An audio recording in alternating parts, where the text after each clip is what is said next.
In Star Trek's Is There No Truth in Beauty, we have a returning actress playing another character. No one notices that she looked like an officer they once had. Of course, that being Diana Muldaur, who will appear even later on in the next generation as a regular character. But here, she's this telepathic woman who is an aide to a mysterious species that if human beings look upon it, they go insane. Vulcans can experience it a little better with a visor, but without the visor, they could have trouble there too. But apparently she's fine with her visor because she was trained on Vulcan to help her with her telepathic abilities. This is one of those things where Star Trek just accepts the ideas of ESP and all that sort of stuff, all the way back to the beginning, well, with the second pilot of Where No Man Goes Before, which is what happens to Gary Mitchell, and that the effects of the Great Barrier around the galaxy has on him, turning him into this godlike figure. And interestingly enough, this is a show that returns yet again to that barrier, even though it doesn't result in that. You think that if she went through it, then now she has godlike power. But they kind of forget that. And plus, the whole concept of there's this barrier around the galaxy is kind of forgotten from Star Trek. It's never mentioned again, as far as I know, unless it's like novels or something. But I don't think there's any real means by which you could decide that there is something like that. Unless that was some other aspect of, there's some intelligence behind it or what have you, that they could have pursued. But anyway, it's interesting. It's one of those things that they didn't forget it. They do come back to it and all that. They just forget what happens when you go. It's a dangerous thing to try to traverse. The only time they were safely to get through is when those aliens abducted them, trying to take them to Andromeda and all that. But there's still elements, even that early on, of a certain amount of continuity within the series, except no one recognizes she looks like that officer we had. Of course, no one notices Sarek looks like the Romulan they follow. Stuff like that. But basically, this is another episode where the Enterprise is sent on a diplomatic mission. This creature called the Medusan, or his name is Kolos, but his species is Medusan.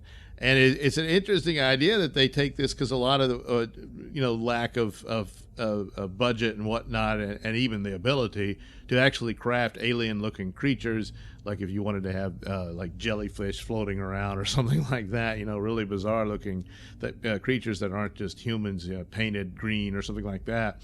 Instead, you have basically just this box of glowing lights. They refer to it as so ugly, humans will go insane if they look at it, but basically it's a bunch of glowing lights. So it's not necessarily ugly. It's just really intense on the human psyche to behold. But hence the name Medusan. It just happens to be. You don't turn to stone, you go crazy.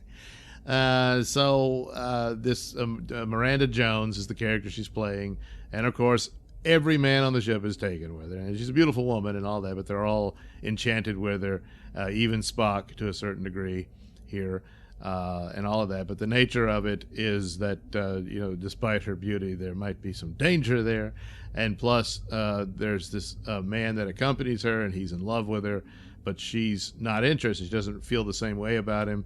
And she's completely and utterly dedicated to this job she has, where she's going to be living with the Medusans, and there's no humans there or anything. It's just going to be these glowing creatures. Of course, the big secret is she's blind. No one knows this, but through her telepathic ability, she basically has, I guess, like Daredevil's powers, because she wears this sort of sophisticated netting around her dress, and it gives her a sensory input to where she's able to measure her surroundings and understands her surroundings better than people with sight. So that's the deal. The only one who realizes this is Dr. McCoy, and at a certain point it comes up. And so, of course, someone's going to stare at the alien. Well, the guy who the would-be boyfriend does. He's jealous of the alien. He wants to kill it because he sees it as his rival, and I guess in a way it is. Of course, he sees it, and then he goes crazy. He takes over the ship in the engine room and sends it on a dangerous course. And this takes them to the edge of the galaxy, back through the Great Barrier, and they're trapped. And at the rapid speed that he set in his madness, they're somewhere in between time and space as this time around, and they can't figure out how to navigate their way out. However, as luck would have it, Medusans are capable of understanding these environments. And so Spock says, well, I'll have to mind meld with the creature, and that way we could pilot the ship back home. Well, so jealous is Miranda at this, she doesn't want this to happen, but she says, I'll merge with the creature and I'll pilot the ship, and all you got to do is tell me how to do it. And that's when McCoy says, yeah, you can't do that because you're blind. And so Spock has to do it. Now, she's so opposed to this that they realize they have to distract her while Spock goes in and tries to make the link. And of course, Kirk says, don't worry, I can distract her. He's going to bust a move because, that's what he does. But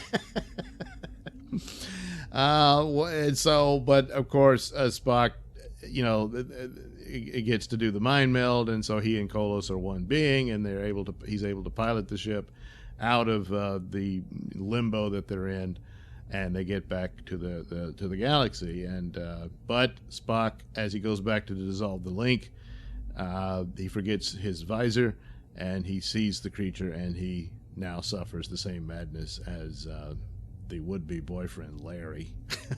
Poor Larry. Who dies of a broken heart. And so it's kind of this thing, it's not Kolos that's Medusa, it's more Miranda, because all the men are enchanted with her in a way, and it doesn't go well for them. And Kirk suggests that perhaps he's become suspicious of her and thinks that she may have telepathically blocked Spock out of her jealousy to damage him, because she was so jealous that he got to merge with Kolos and she didn't. At least not, she wasn't the first one to do it or what have you. But it was, it certainly is to the point of a psychosis here. But living with her blindness and what she reveals that she can't stand being pitied and all that sort of thing. And this kind of separated her from people altogether. She's closed off completely, and the only ones she reaches out to are these Medusan creatures. And yet Spock is probably the one that she could have had some relationship with. And maybe it's a missed opportunity. And it's certainly clearly there. They're all enchanted with, of course, Kirk, of course. His beautiful woman. I gotta hit that.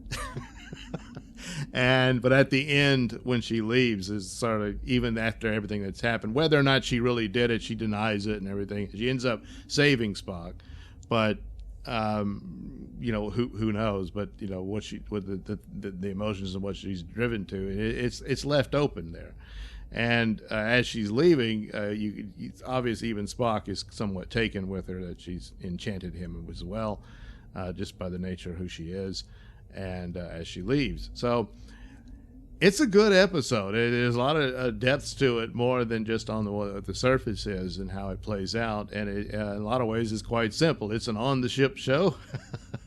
The sets are already there, and it plays out with these ideas there, and that's such as the strength of Star Trek, making something with a lot of volume to it, without all the the accessories or decorations of special effects and action and all that sort of thing. So it's a very good episode for Star Trek. Thanks for watching and listening. Say, while you're still here, why not like and subscribe and share with your many friends? Yes. Also, check out my mini stores in the link description below. Yes, where you can get t-shirts, hats, mugs, all those goodies with my artwork on them. Oh, yeah. And head over to indieplanet.com and pick up a copy of my comic book, Night Night.